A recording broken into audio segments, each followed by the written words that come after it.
कृषक कल्याण एवं कृषि विकास उपनिवेशन क्षेत्र के किसानों को राहत प्रदान करने के उद्देश्य से इस क्षेत्र के समस्त श्रेणियों के आवंटियों को कृषि भूमि के पेटे बकाया किश्तों की राशि 1 अप्रैल 2026 से 10 सितंबर 2026 तक एकमुश्त जमा कराए जाने पर ब्याज में 100% छूट दिए जाने की मैं घोषणा करती हूँ।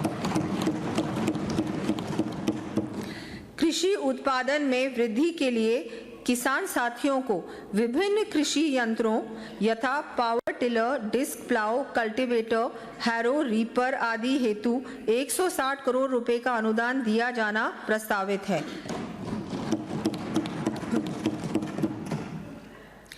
इससे लगभग 50,000 कृषक लाभान्वित होंगे। साथ ही आगामी वर्ष 500 कस्टम हायरिंग सेंटर्स की 96 करोड़ रुपए की लागत से स्थापना की जाएगी। राज्य के अधिकांश क्षेत्रों में अनियमित एवं अनिश्चित वर्षा के कारण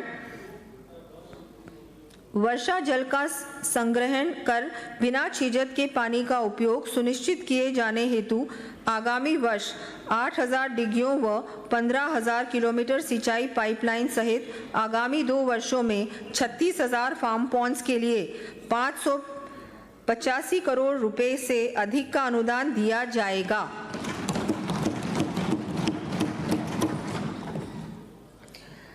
इससे 80,000 से अधिक किसान लाभान्वित होंगे। 80,000 से अधिक किसान लाभान्वित होंगे।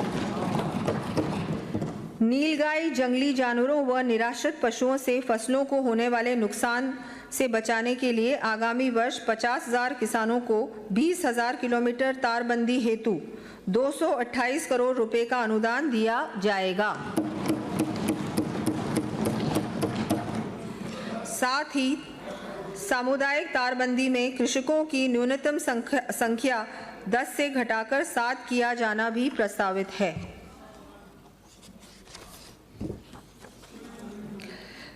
प्रदेश में कृषि विकास के लिए उन्नत बीज, भूमि सुधार, बायो एजेंट्स एवं माइनर मिलेट्स को बढ़ावा देने के उद्देश्य से विभिन्न कार्य करवाए जाने प्रस्तावित हैं। इन कार्यों का विवरण मैं सदन के पटल पर प्रस्तुत कर रही हूँ।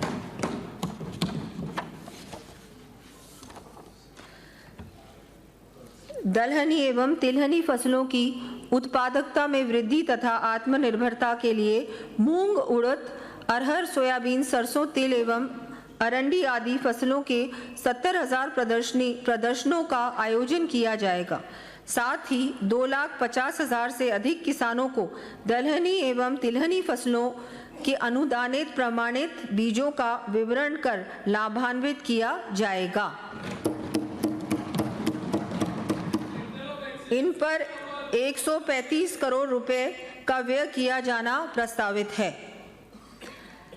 प्रत्येक ग्राम पंचायत में वर्मी कंपोस्ट इकाई स्थापित करने के संकल्प को पूरा करने की दृष्टि से सर्वप्रथम 5,000 से अधिक आबादी वाली 3,496 ग्राम पंचायतों में चरणबद्ध रूप से वर्मी कंपोस्ट इकाइयां स्थापित किया जाना प्रस्तावित है।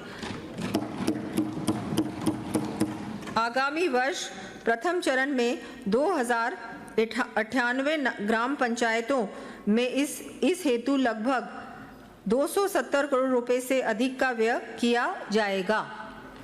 आधुनिकतम तकनीकों तथा डिजिटल प्लेटफॉर्म के आधार पर ईज ऑफ डूइंग फार्मिंग एवं क्षमता विकास के लिए विभिन्न कदम उठाए जाएंगे।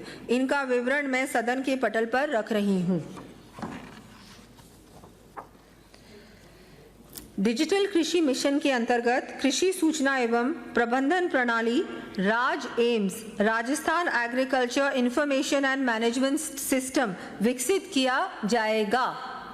इसके अंतर्गत कृषि में AI, ML, GIS, remote sensing एवं सैटेलाइट इमेजरी आदि तकनीकों द्वारा किसानों को जलवायु जोखिम से बचाव, मौसम आधारित बुवाई, फसल स्वास्थ्य की निगरानी संबंधी सुविधाएं उपलब्ध कराई जाएंगी।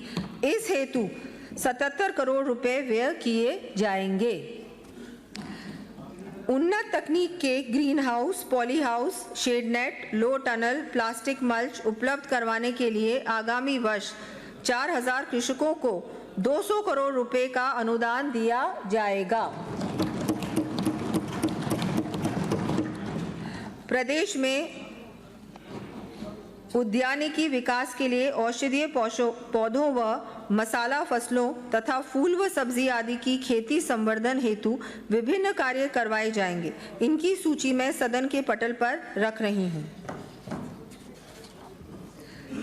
प्रदेश में चुरू सहित खारे पानी की उपलब्धता वाले जिलों में झींगा पालकों को राहत देने के लिए सस्ती दर पर बिजली उपलब्ध करवाई जाएगी।